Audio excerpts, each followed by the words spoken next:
The first thing that can hinder you from following through with what you covenanted Yes. is that you should have never covenanted. So I need to be able to say no, or wait, Correct. or I'll get back to you. Correct. If you are wise in life, you will need to learn how to prune more Yeah. and to nurture the few to greatness. Yeah. If you're a fool, you will try to continue to expand yourself, stretch yourself, and you'll be burned out with everything.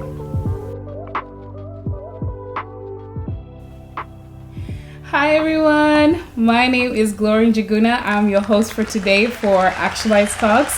I want to welcome Dr. C in the studio today. Hi, Dr. Hey, C. how are you doing? I'm great. How are you? As great as always. Awesome. Thank you Yes. so much for clicking on this video. We're so glad you're here. Welcome. As we always say, make sure you like, share, click on the subscribe button as well, and comment. Leave us a comment. Let us know what you Yes. think of our topic for today. Okay, so the topic for today, Dr. C, All right. commitment. Commitment. Commitment. Wow, okay. Commitment. Yes. Any specificities or just commitment? Just commitment in general. All right. Like saying you're going to do something or your word, giving Yes. your word and coming through with it. All right. So, question for you. What potential obstacles may hinder my commitment and how can I overcome them? All right. I'll try to map it all in my head. As Okay. always, I've just received the question or the moment and I go. Yeah.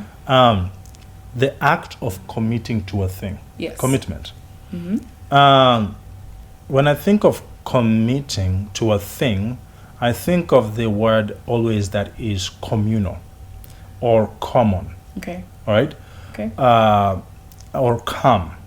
So within that, I think of commitment within the same root. Now, I'm not sure if that's the same root, but communal, community, right? It's all about commonness. Yeah.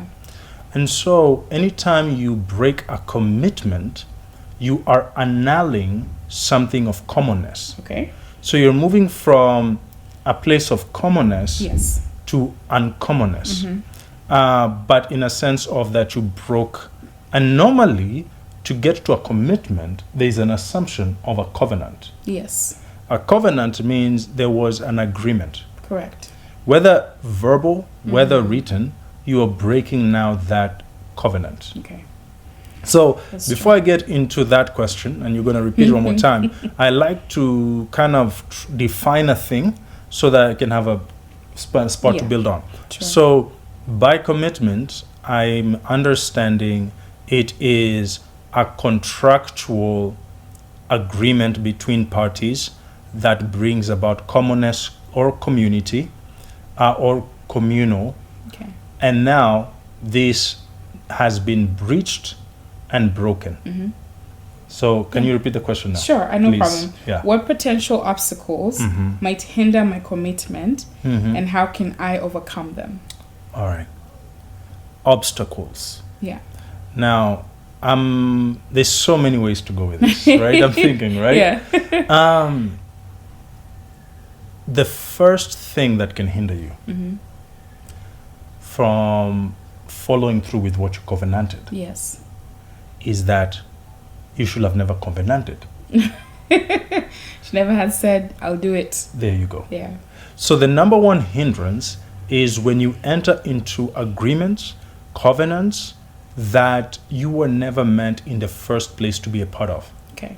And so now Yeah. you are frustrated because you committed either beyond your capacity. Yeah. In other words, it's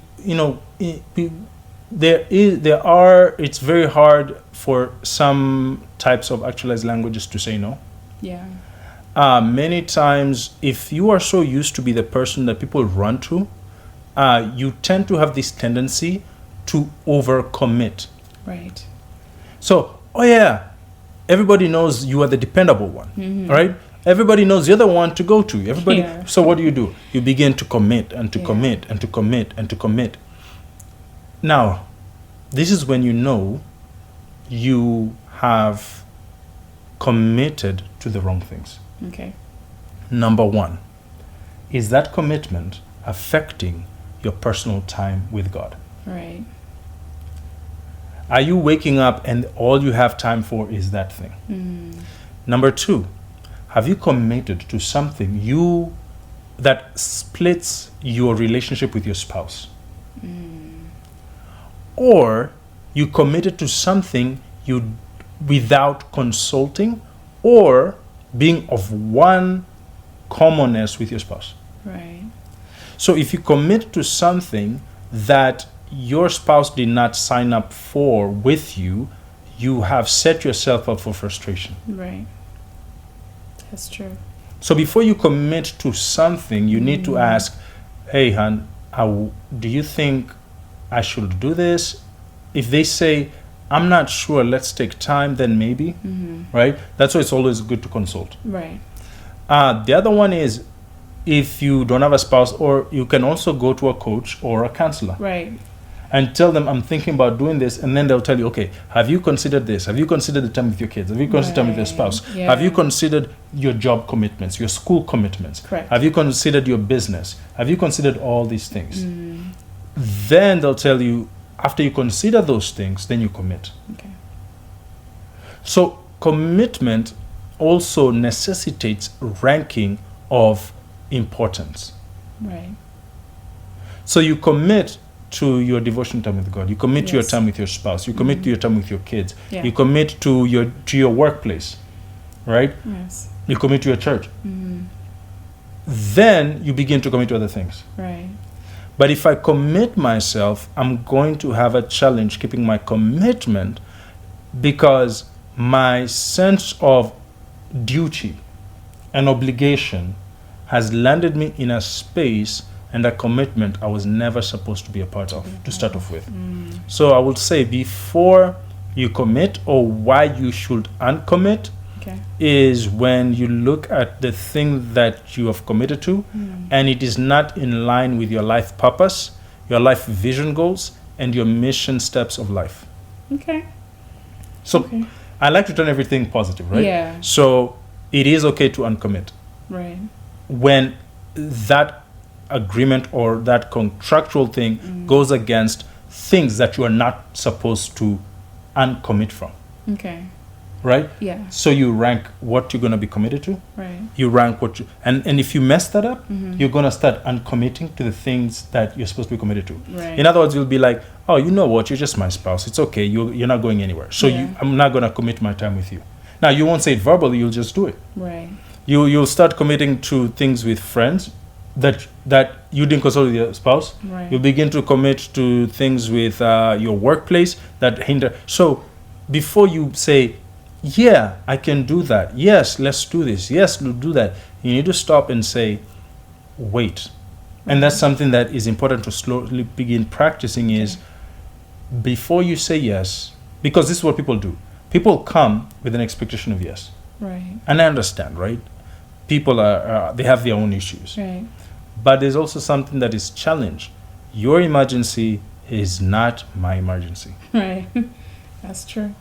So I need to be able to say, no. Or wait. Correct. Or I'll get back to you. Correct. Right? And so this is part of that discussion. Okay. And by the way, sometimes it's okay to just go ahead and say, not now. Okay. Yeah. So what if in circumstances whereby you've already committed to several things, right? Yeah. So how can I balance multiple commitments and priorities? Maybe you touched on it before I asked you the question. Yeah, I kind of touched But, a little bit. Yeah, How you do can you juggle? elaborate on that. Yeah, how do you balance? Now, you be a good farmer. Okay. What do I mean by be a good farmer? I want you to approach this as a farmer looking at their fruit, their vine. Okay. They're about to receive a vine of grape, whatever grows in a vine. Right. You go to a vine and you begin first by figuring out what branches are unnecessary that are taking away nutrition. True. So you prune. Right. So sit down and begin pruning. Okay. Here's the thing. You're not God. Sure. And what that means is you and even with God, he even God himself gave responsibility to man in other areas. Yeah. Do you get what I'm saying? Even Jesus walked with 12 disciples. In other words, you don't have to do everything. Right. And guess what? Even if you are better than everybody at doing something, doesn't mean you're supposed to do it. Correct. Do you get? Yeah. Like, let's say you're Michael Jordan or a Tom Brady or a Messi, right? Yeah. Just because you may be maybe they're better defenders, better on offense, better on different, but guess what? They can play all places at the same time. They'll be worn out. Yeah. So what that means is, number one, go and commit. Okay. Apologize.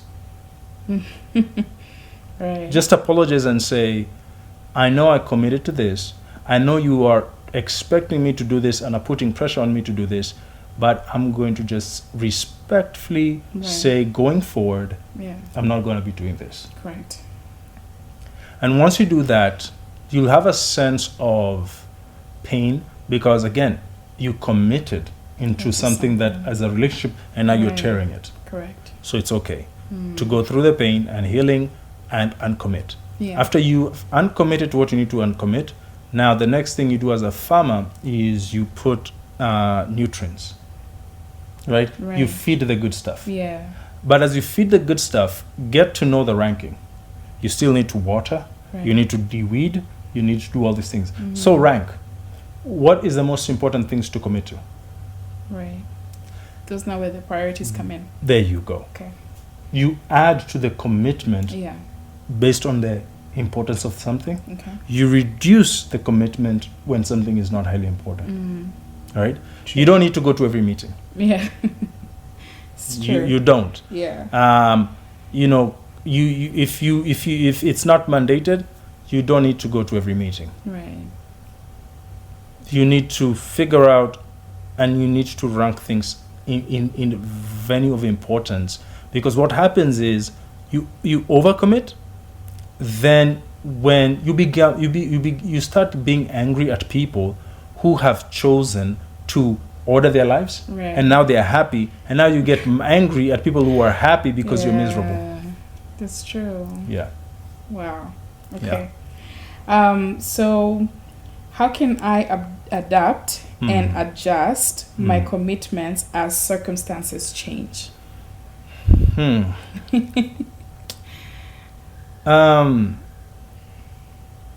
Here, be a good coach. Okay. Coaches use playbooks. Yeah. Playbooks are like when you have athletes and you're a coach, you'll have a playbook of how you want athletes to play a particular game. Yes. But things change from one time period to another in a game. Okay. And you need to know when to adjust based on context. So, the main principles can stay, but the methodology in which you execute things can shift. Okay. So, at one point, let's say you are by yourself, your commitment is different. Yeah. You get a spouse. Yeah. They take priority over your parents and your siblings. Yeah. Then and your spouse takes priority over some of the people and hanging out all the way until like 1 p.m. 2 p.m., 3 p.m. in fact. Right. You have kids. Yeah. Now you can't see, here's the problem a lot of people do. Let's say, for example, you are a spouse, you're two of you, but you've committed to so many things that keep you at night, you're able to do this, you can handle 1,000,001 things. Right. But now kids come in the picture. Yeah. You're still trying to handle as many things that you did when you were only two of you.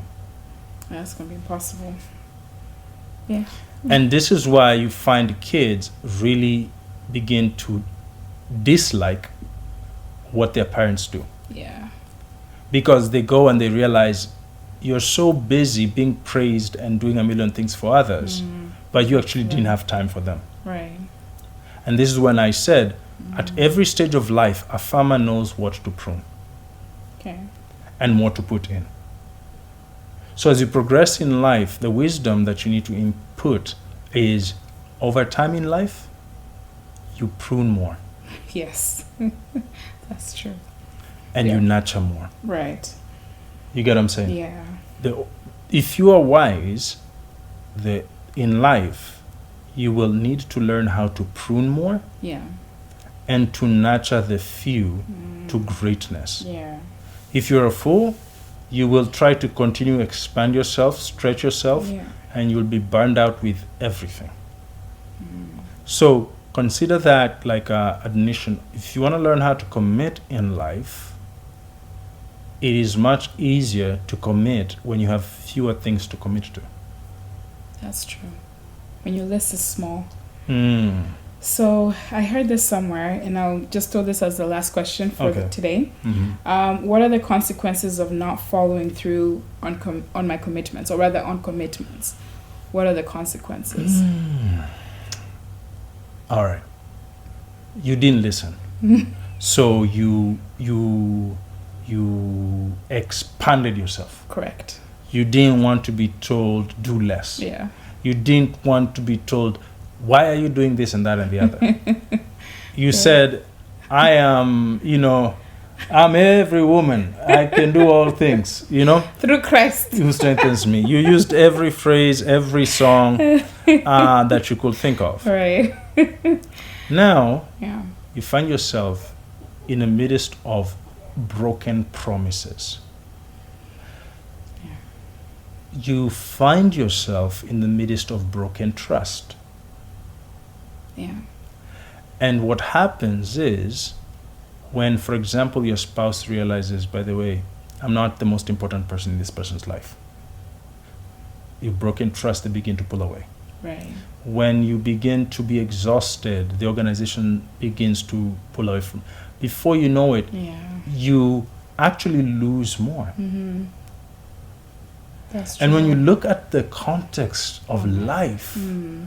and the importance of things in life, ask yourself, what in the world am I getting out of overcommitting myself? Right. I'm about to lose every good and important thing in my life. Right. Honestly, and this goes to every organization. For example, if a church organization, if you see spouses struggling, you need to remove them from ministries because they need to spend more time together. Right. Right. If you see that you are struggling with being healthy, you need to, and if it is your desire to go to a gym, maybe you need to cut off every unnecessary thing and make time for it. Yeah. That's true. If you're trying to save money for a future better endeavor, maybe you need to stop meeting with people. And they need to give you a grace period of about 2 years before you come back together. Right. That's true. In other words, the consequence of not being committed is broken trust. Yeah. And when you break trust, and when you break that communal, or again, communal, what happens is a split is very hard to repair. That's true. Yeah. And a trust broken is very hard to win back. So instead of getting yourself to that place and that space where now you start to have to ask yourself like, man, I don't want to break this commitment. Man, I don't want to do this. I think sometimes it's okay. I was about, actually, this year, I was about to commit myself to a particular group, right? And do something I really love, which was involved in politics. Yeah. And I had to reach a point and say, though I love this thing, though I have passion for this thing, though I think it's a strong part of who I am and my hopeful future, I had to say, family first. I had to say, my commitments, my workplace, my commitments to Actualize, let alone I've already committed to my family and my spouse, of course, I had to prioritize. Right. And within the vicinity of time, or within the time frame that I have, it did not have time. Right. Because it also didn't come with its own lunch. Yeah. Does it make sense? True. It does. Sometimes Yeah. if something doesn't come with its own lunch, that means if it doesn't actually pay anything, in Yeah. other words, it's taking resources. Right. It's in terms of time. Yeah. You know, some things you can accept because you know there's benefit, True. but it has zero benefit right now to my family. It's gonna take away time. It's gonna take away concentration. Yes. And I would say in life, you need to commit to God, family, Yes. church. Right. And that takes almost 85% of your strength. That's true. So what you have 25%, Yeah. that's your work. A lot of people Right. have jobs. Mhm. So you don't actually have as much energy over time as you think. True. Number two, you notice that people who are extremely successful in life are so focused and committed to one thing or very few things. True. So I have to put my all zero focus on just a few areas so that I can be the greatest master of those areas. Yeah. And that is what commitment is all about. Wow. Awesome. Thank you. Yeah. Thank you for sharing that. My Mhm. take home point for sure has Mhm. been it's okay to say no Yeah. to something that you feel like if you commit to it, it's going to take away from you than build you or add value to you. Mm. Wow, thank you so much for sharing that. Yeah. And for taking the time to be with us today. No, I mean, I want you Yeah. to think about that. And I want you also to think about Yeah. the fact that being good at something Mhm. doesn't mean it's a season for you to do that. Right. I've learned that. I've definitely learned that Yeah. for sure. Yeah. Yeah. So, Wow. Okay. With that, we come to the last of our video for today. yes. Thank you so much for clicking on our video. Like, share, and subscribe, and comment below as well. Thank you so much, Dr. C, for coming and being with us. We're so honored. Thank you so much. You're so welcome. Yes. And for that, we are done. It's a wrap. And keep actualizing. And subscribe, like. Yes. Again, thank you so much for your comments Yeah. from around the world. True. We truly appreciate the support and continue Yeah. to share. Okay. And keep watching. Yes. All right. Thank Keep you. actualizing. Welcome to Actualize Talks, your destination for purpose discovery, setting vision goals, and fostering leadership growth. I'm joined in studio by Dr. Casper. Dr. Casper. Joining me now in the studio, we have Dr. Casper.